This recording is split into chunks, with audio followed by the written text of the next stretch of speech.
বহুপদ ৰাশি px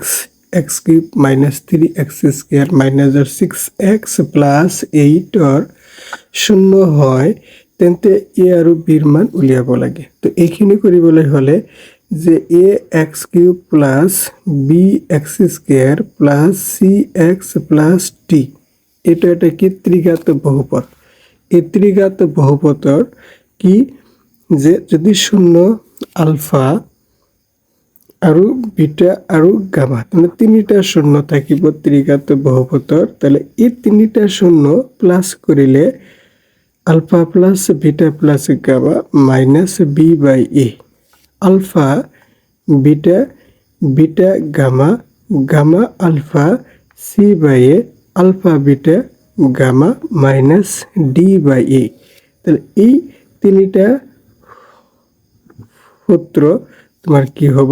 যদি ত্রিঘাত বহুপদ থাকে তাহলে হব যে alpha plus beta plus gamma minus B by A, এইখিনি সি বাই এ, এইখিনি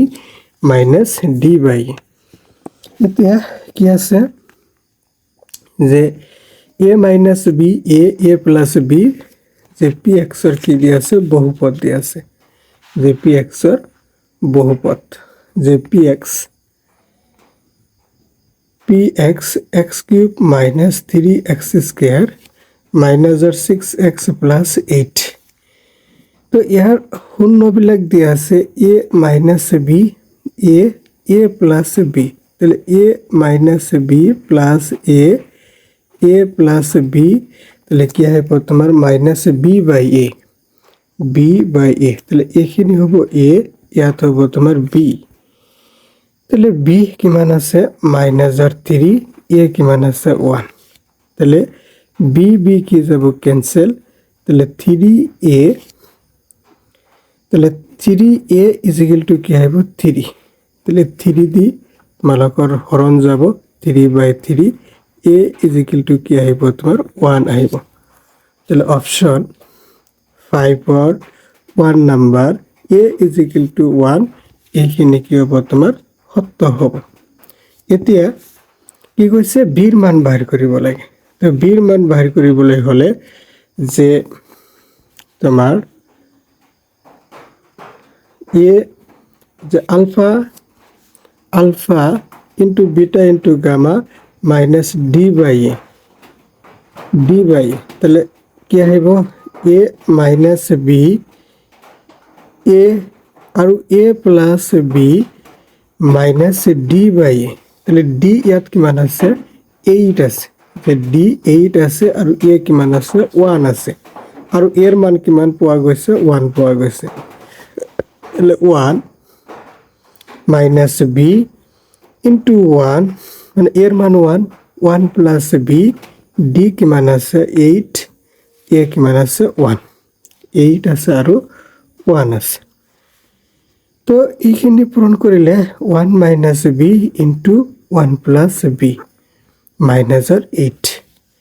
তো এটা ফৰ্মুলাত পৰিব যে 1 স্কয়াৰ মাইনাসৰ বি স্কয়াৰ মাইনাসৰ 8, 1 স্কয়ার 1 আহিব মাইনাস বি স্কয়ার মাইনাস 8, এই 1 টো সেইফালে গ'লে minus B square minus 8 minus 1 minus B square minus 9 minus minus cancel, তাহলে বি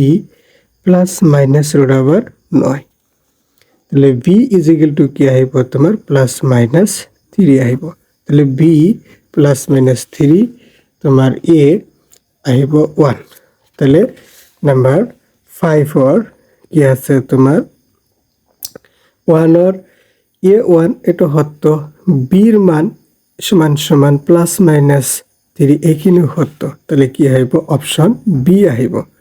যে 5ৰ বি 1 আৰু 2 এইখিনি তোমাৰ কি হ'ব শুদ্ধ উত্তৰটো হ'ব 1 আৰু 2 প্লাস বি। এইখিনি কি আছে তোমাৰ এটা বহুপদ রাশি আছে, ইয়ার শূন্য দুটা আলফা আর বিটা আছে, তাহলে alpha plus beta minus B by A, ইয়াতে বি কিমান আছে মাইনাসৰ 6 বাই এ কিমান আছে 1, তাহলে কি আহিব তোমাৰ বি। আৰু আলফা বিটা শূন্য দুটাৰ গুণফল চি বাই এ, সি কিমান আছে পি, এ কিমান 1 তাহলে পি হ'ব। তাহলে আলফা প্লাস বিটা বি আৰু আলফা বিটা কি আছে তোমাৰ 1 আছে। এতিয়া যে alpha plus beta whole square minus 2 alpha beta is equal to 40। তাহলে আলফা প্লাস বিটা কিমান আছে 6 আছে। এই 6 যে আলফা প্লাস বিটা কিমান আছে 6, এই 6 খিনি ইয়াতে বহাব লাগিব যে 6 স্কয়ার 2 ইনটু আলফা বিটা কিমান আছে পি, তাহলে ইনটু পি 40, তাহলে 6 6 36 2p মাইনাসের কি 40 প্লাস হবে, এখানে গেলে মাইনাস হয়ে যাবে মাইনাস 2p, তাহলে 40 মাইনাস 36, তাহলে 40 পর 36 গেলে থাকিব 4, যে মাইনাস 2p 4, তাহলে p ইজ ইকুয়াল টু কি আইব 4 বাই মাইনাস 2, তাহলে মাইনাস 2। ইয়াত কইছে p এর মান মাইনাস 1, তাহলে এটা কি হবে তোমার অসত্য, মানে সত্য নহয়। তাহলে এই উক্তি এ এখানে তোমার p এর মান কি ওলায় যে মাইনাসের 2, ইয়াত কিমান দিয়া আছে p এর মান মাইনাসের 1, তাহলে এইখানে কি হবে তোমার মিছা হয়ে যাব। এতিয়া আহিব x প্লাস c শূন্য দুটার যোগফল alpha plus beta minus b by a আর alpha beta c by a, ইয়াত কি আছে মাইনাস b বাই a, ইয়াত কি আছে c বাই a, তাহলে এটা কি হবে তোমার রাইট অ্যান্সার। তাহলে উক্তি এ খিনি কি হবে অসত্য আর আর খিনি কি হবে তোমার সত্য। উক্তি এ অসত্য আর যুক্তি আর সত্য, এইখিনি হ'ব তোমাৰ ৰাইট এনসাৰ, যে 6 ডি নাম্বাৰ হ'ব। এতিয়া আহিব তোমাৰ 7 নাম্বাৰ। স্তম্ভত থকা শূন্য দুটাৰ যোগফল আৰু পূৰণফল মিলোৱা। যে 7 নাম্বাৰ, যে ইয়াত এ কি আছে তোমাৰ x square minus 7x plus 12, ইয়াৰ শূন্য দুটাৰ যোগফল, শূন্য দুটাৰ কি কৰিব লাগে যোগফল বাহিৰ কৰিব লাগে। তাহলে alpha plus beta minus B by A, তাহলে ইয়াত কি আছে বি মাইনাসের 7, তাহলে মাইনাস মাইনাস 7, এ কিমান আছে 1, তাহলে কি হয়ে যাব 7 হয়ে যাব। আর আলফা বিটা সি বাই এ, সি কিমান আছে 12 বাই এ 1, তাহলে 12, তাহলে 7 আর কি আছে তোমার 12, তাহলে 7 আর কি আছে 12, তাহলে এর লগত কি হয়ে যাব কিউ, যে এর লগত কি হয়ে যাব কিউ হয়ে যাব। এতিয়া B X square plus 7x plus 12 শূন্য দুটার যোগফল, যে শূন্য দুটার যোগফল, তাহলে alpha plus beta minus B by A, তাহলে মাইনাস 7 বাই 1, তাহলে minus 7, alpha beta C by A, ইয়াত 12 বাই 1, তাহলে 12 হব মাইনাস 7 12, এর লগত কি আহিব তোমার বির লগত কি আহিব আর, যে বির লগত কি আহিব তোমার আর, আর সির লগত কি হয়ে যাব তোমার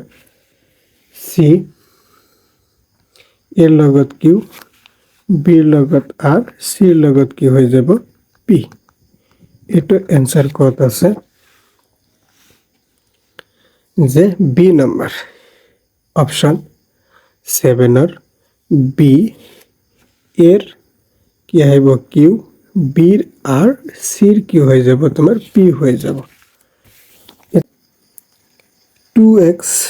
plus y plus 3 is equal to কি দ্বারা হল 0 দ্বারা হল, 0 দ্বারা হল। এতিয়া ওয়াই মাইনাস 2x মাইনাস 3, এই এক্সর মান যদি কিমান দ্বারা হয় x1, এক্সর মান 1 ধরিলে ইয়াত কি হব মাইনাসের 5, তাৰপিছত মাইনাস 2 ধরিলে 1 আহিব,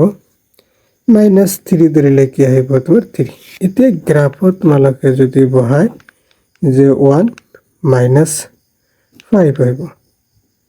1 2 3 4 5 1 5 ইয়াত আহিব -2 আৰু কি আছে তোমাৰ 1 আছে তাহলে ইয়াত আহিব আৰু -3 আৰু কি আছে তোমাৰ +3 ইয়াত আহিব এটা কি হ'ব তোমাৰ সৰল ৰেখা হৈ যাব কি হ'ব তোমাৰ সৰল ৰেখা তাহলে রৈখিক বহুপদ রাশি এটা লেখ এডাল সরল রেখা এইখিনি কি হ'ব সত্য হ'ব এটা বহুপদত চলক হর হিচাপে নাথাকে মানে বহুপদ হ'বলৈ হলে যে বহুপদ হ'বলৈ হলে তাহলে চলকৰ ঘাত কি থাকিব লাগিব পূৰ্ণ সংখ্যা থাকিব লাগিব চলকৰ যিখিনি ঘাত আছে x পাৱাৰ ইয়াত কি থাকিব লাগিব পূৰ্ণ সংখ্যা এতিয়া যে এটা বহুপদত চলক হর হিচাপে নাথাকে তাহলে 1/x হলে তাহলে x এর পাওয়ার কিমান হৈ যাব -1 হৈ যাব তাহলে -1 টো পূর্ণ সংখ্যা নহয় তাহলে এটা কি হ'ব সত্য কথা যে এটা বহুপদত চলক হর হিচাপে নাথাকে তাহলে উক্তি 1 আৰু উক্তি 2 দুটাই সত্য তাহলে এর রাইট आंसर কি আহিব option number A 8 A number উক্তি 1 আৰু উক্তি 2 দুটাই কি আহিব সত্য আহিব 32/50 এইখিনি থাকে তাহলে এইখিনি যদি কাটাকাটি করা তাহলে কি আহিব 16/25 তাহলে p তাহলে রুট ওভার কি আহিব 16/25 তাহলে কি আহিব তোমার 4/5 আহিব তাহলে এটা কি হ'ব পরিমেয় হ'ব মানে এর পরিমাণ আছে এতিয়া তাহলে কি কৈছে অপশন এটা অখণ্ড সংখ্যা এটা পরিমেয় সংখ্যা এটা অপরিমেয় সংখ্যা এটা বাস্তব সংখ্যা তাহলে 9 ৰ তোমাৰ 2 নাম্বাৰ আৰু 4 নাম্বাৰ তাহলে কি আহিব 2 আৰু 4 তাহলে অপশন তোমাৰ এ নাম্বাৰ আহিব 9 ৰ এ 2 আৰু 4 আন শূন্য দুটাৰ পূৰণফল হ'ব আন শূন্য দুটাৰ পূৰণফল বাহিৰ কৰিব লাগে ইয়াৰ শূন্য তিনিটা যদি আলফা বিটা আৰু গামা তো গামা খিনি -1 ধরা হল মানে এটা শূন্য তোমার দিয়া আছে তাহলে আলফা বিটা গামা -d/a তাহলে ইয়াত d কিমান আছে c আৰু আলফা কিমান আছে -1 তাহলে আলফা বিটা -1 তাহলে -c/a কিমান আছে 1 আছে তাহলে -আলফা বিটা -c তাহলে আলফা বিটা ইকুয়াল টু কি আহিব তোমার c আহিব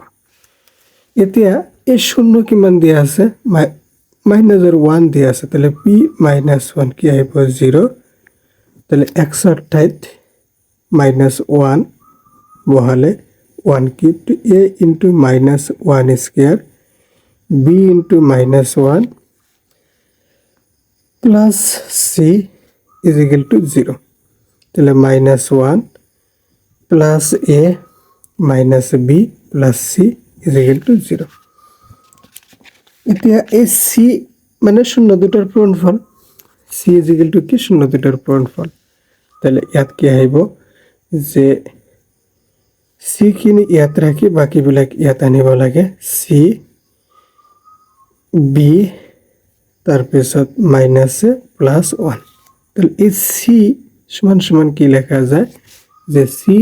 সমান কি লেখা যায় আলফা বিটা তাহলে আলফা বিটা b - a+1 মানে শূন্য দুটার গুণফল শূন্য দুটার পূরণফল b - a+1 তাহলে অপশন নাম্বার কি আহিব এ নাম্বার যে b - a+1